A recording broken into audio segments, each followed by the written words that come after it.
Ô, Ciro, Oi. você é nascido e criado em Turvelândia? Eu nasci em Santa Helena, Hum. Turvelândia é época, né? Eu nasci no dia 3 de janeiro de 1988. Nós não tínhamos hospital, então eu nasci aqui e já fui de imediato para Turvelândia. Estou lá até hoje, com muito orgulho. Bom demais, bom demais. E assim, me conta, como é que foi o seu crescimento lá dentro do Uberlândia? Assim, pode ser um crescimento pessoal mesmo, desde criança até adolescente, já a vida adulta, e também um pouco aí desse gosto seu na área política. O que você me fala? Como é que foi esse crescimento? Na verdade, eu sempre gostei muito de política, né? Eu me lembro que ainda quando criança, eu ia para os comícios. Antigamente tinha showmício, né? Tinha Showmício, era galinhada, mesmo. era aquele movimento. E eu ia sempre. E eu enchia de papel os Adesivo? adesivos, né? E eu sempre gostava. E, e eu cresci num berço lá em Turvelândia, que eu posso dizer, antigamente tinha Modeba e PDS. Então eu cresci no berço PDS. Então eu cresci com isso e a gente fica treinado, né? A seguir esse grupo, a seguir esses políticos que fazem parte desse partido. Então eu sempre, em Turvelândia, eu sempre fui contra o MDB. O grupo político meu lá, o MDB que era o Modeba, e o PDS que era o PSDB, o PP, enfim. Então eu cresci com esse sentimento, né? Sempre muito misturado com o pessoal da política nossa ali, Sim. os vereadores, e todas as campanhas eu gostava de estar presente. Ainda me lembro quando criança, do nosso saudoso Geraldo Sírio, eu ia nos comícios, falava versos. Eu me lembro que tinha um verso que falava. Ele falava assim: joguei um beijo pra cima pra ver onde caía, caiu na boca da fulana, é isso que eu queria. E eu mudei isso. Eu me lembro que eu mudei isso e eu falava: joguei meu voto pra cima pra ver onde que caía, se cair no Geraldo Ciro, é isso que eu queria. E aí eu falava em todo comício, ele colocava eu pra falar um verso lá. Eu lembro, era um som numa Kombi, entendeu? Aham. Até o motorista era o Alex, nosso amigo lá, Alex Pato Rouco, mandar um abraço pra ele. Gente boa, gente da gente. Então, assim, eu sempre gostava disso, né? De comunicação, invocado ser locutor de rodeio. E no ano de 2011, é, o nosso grupo político ele deixou, né? Pelejou muitos anos, tentaram, e eles não tinha êxito, a gente não tinha êxito na eleição. Então o MDB ele mandou muito tempo em Turvelândia. Quando eu digo MDB, assim, o grupo do MDB. Sim, sim. Cidade pequena fica muito polarizada, igual foi polarizada agora na eleição de 2022, entre Lula e Bolsonaro. Nos municípios pequenos também é assim. Acredito que Santa Helena, Também, apesar de ser um também pouco tem. maior, mas Também tem polarizam, essa, né? essa polarização também. E isso fica para a vida toda. Você entendeu? Sempre tem isso. E aí, em 2011, quando eles foram, né, o pessoal do nosso grupo, o candidato que tinha sido candidato anterior, na eleição anterior, e outros que poderiam ser que os pretensos, resolveram compor a base do prefeito, que era do MDB na época. Né? E eu tinha um amigo, Zepão, que também era dessa mesma linhagem nossa, né, desse mesmo grupo. E eu disse: Zepão, eu não vou, né? Eu não tenho acerto, não tenho acordo, ou pro bem ou pro mal, eu não vou. Eu vou ficar de cá e vamos trabalhar, vamos ver o que a gente faz. Aí eu me lembro muito bem, até era um dia à tarde, sol quente, eu andando com ele na caminhonete, fazia: Pão, o trem tá passando e nós estamos perdendo tempo. O candidato vai ser eu e você. Você vai ser o candidato a prefeito, eu vou de vice. Ele falou: não, você vai de prefeito e eu vou de vice, porque eu tenho vergonha de falar em microfone. Eu me lembro disso.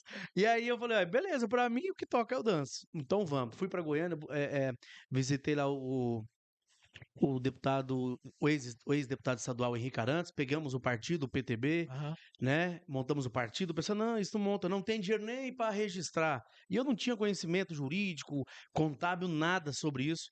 E aí eu trabalhava na usina São Paulo, né?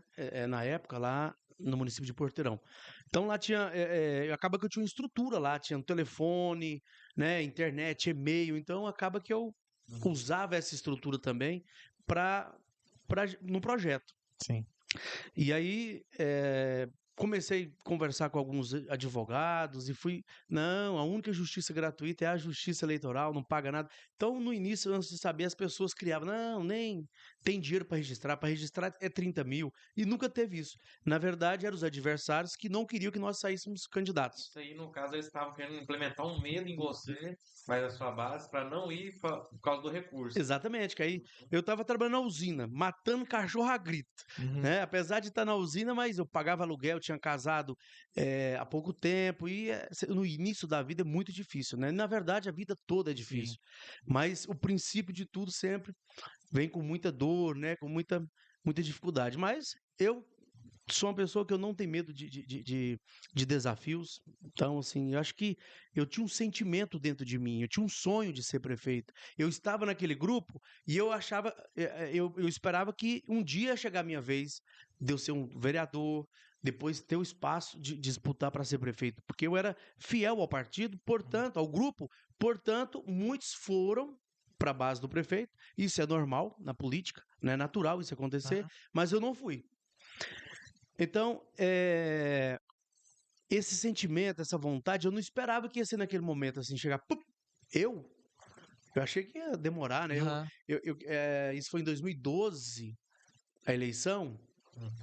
Eu tenho 35 anos, então 20 e poucos anos, né? Sim, E eu sim, esperava 25 que anos. poderia ser hoje, talvez, a próxima eleição eu estar candidatando, ou quem sabe para frente, Aham. entendeu? Não tinha pressa, mas eu tinha dentro de mim que ia chegar a minha vez, eu ia ter a oportunidade. E até, sim, dá desculpa, cortando, mas engraçado que a gente, quando fala política, né, o pessoal sempre fala, vamos seguir uma carreira política. Igual começa com vereador, aí vai indo, sobe para presidente de câmara, se conseguir, e depois candidato a Prefeito, fazer prefeito, uma. É. depois isso aí, vai seguir. Até era a intenção, né? A gente construir isso com ajudando aí. Eu era locutor também nos comícios, né? Aham. Ajudava a turma ali, misturado. Mas eu não tinha disponibilidade. Eu pensei, eu vou casar, né? Vou dar uma estruturada, vou lançar meu nome a vereador e tal. E depois eu sentia dentro de mim, alguma coisa me dizia que eu ia ser prefeito. Eu tinha essa vontade, era um sonho meu. Eu não sei explicar isso, e eu acho que outras pessoas que já tiveram um sonho de conquistar alguma coisa na vida, que conquistou, sabe o que eu estou dizendo agora. E aí, rapaz, meu amigo, 11 pré-candidatos a vereador. Os nossos pré-candidatos, o atual prefeito, construiu umas casas, ele começou, falou, eu te dou uma casa, mas você tem que desfiliar. Final da história, sobrou eu, o vice-prefeito e um vereador.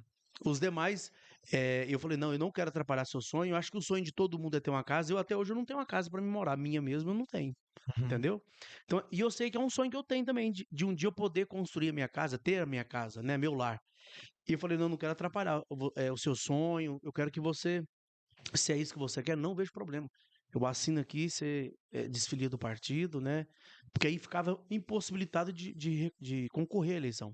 Então, era 11 candidatos, eu sei que sobrou um candidato, e nós fomos para a eleição. Eu trabalhava na usina, chegava às 6 horas da tarde, às 18 horas, e ia para a rua, e o Zepão, de casa em casa, conversando com as pessoas, nós fomos conversando com as pessoas. Chegou o dia da eleição, eu fui um dia no comício, e eles começaram a falar, comício da vitória, o comício da vitória, que não sei o quê. Eu falei, rapaz do céu, o que vai sobrar para nós? Não dá conta de fazer nenhuma reunião, você imagina, um comício. Mas eu fiquei de longe. Aham. Rapaz, é interessante que eu de longe, aquele movimentão que eles fizeram, eu achei estranho, porque eu via as outras eleições passadas deles, né, do grupo político adversário nosso lá. Aí eu tava de longe, eu me lembro que eles fizeram no bairro Geraldo Ciro, que é o bairro que eu moro hoje, e fui lá pro Anel Viário lá onde que tem o AGO, de lá eu fiquei olhando, eu falei, mas cadê as bandeiras, cadê o povo, aquele trem? Rapaz, e aquele trem, aí eu animei. Falei, tem um trem errado, eu vou lá. Aí eu tinha um amigo nosso que estava nos apoiando, Marquinhos, mais conhecido como Marquinhos Ferreira, Marquinhos Cabeçudo. E, rapaz, ele já era lá. Marquinhos, cadê você? Eu tô aqui no meio desse povo, não tem ninguém aqui não. Eu falei, mas não é possível. Aí eu fui lá. Aí quando eu cheguei lá, rapaz, eu vi que tinha pouca gente. E lá em cima, nesse dia, o Leandro Vilela, ele era deputado federal, ele estava lá, o prefeito eleito e candidato à reeleição, falou, olha, nós vamos ter mais de 2.000 votos de frente. Me lembro disso até hoje, entendeu? E aí, outra coisa que me marcou também nesse comício, antes dele começar, eu estava na casa do Zé Pão, que era o bairro que ele mora, que eles fizeram o comício. Eu não morava nesse bairro na época. E aí, nós estava lá e o Rodrigo Gouveia era o locutor, que é aqui de Santa Helena, e o Marcos Paulo lá de Quirinópolis. Sei. O Rodrigo Gouveia falou assim, Marcos Paulo, se você tivesse a chave da prefeitura na sua mão, você entregaria ela para um prefeito que faz, que fez, ou prefeito que está mudando a vida das pessoas, ou você entregaria essa chave apenas para 2 pessoas? Ou você entregaria isso para 2 pessoas só e mais ninguém? Ou você entregaria para um prefeito da multidão, ou prefeito disso, daquilo? Rapaz, eu falei, Zé, pão do céu, mas vai ser uma tunda. Mas aí eu falei, rapaz, agora é estratégia, né? Você tem que. Como é que é? A necessidade que faz o sapo pular. Aham. Rapaz, aí falei, vamos, Zé Pão, eu vou pra usina. Você durante o dia vai andando, vai conversando e ligando, você me liga, né? Vai falando e tal. A época eu acho que não tinha WhatsApp naquela época, mas aí era na ligação mesmo, e telefone. E vai daqui, vai dali, rapaz do céu. E o trem foi. Um dia eu cheguei na cidade e eu até arrepiei. Falei, que eu fui inventar isso? Não tinha. Tinha, mas era mínima. Se você olhasse de longe, você via assim, não tem uma casa que não tem 2, 3 bandeiras. Do vermelho e amarelo, que era o MDB. Sim. Entendeu? Falei, meu Deus do céu. Mas era tudo. Beleza. Aí, no dia que eles fizeram esse comício, não deu gente. Nunca mais eles fizeram nenhum comício. Só fazia reunião. Reunião no bairro tal. Reunião no bairro tal. Mas não falaram mais em comício. Uhum. E eu de casa em casa, Mauzepão, no tempo que a gente tinha. Chegava 6 horas da tarde, rodava até 10 da noite, 11 horas. No final da campanha, na reta final, nós andava até 2 da manhã, 3 horas da manhã, pulava muro. Tinha que entrar escondido na casa das pessoas que eles vigiavam. E as pessoas começaram a ligar para nós. Falou, olha, você desculpa, cheguei aqui em casa, tem essas bandeiras, não foi eu coloquei, não deixei. E eles chegaram e colocaram, sem permissão.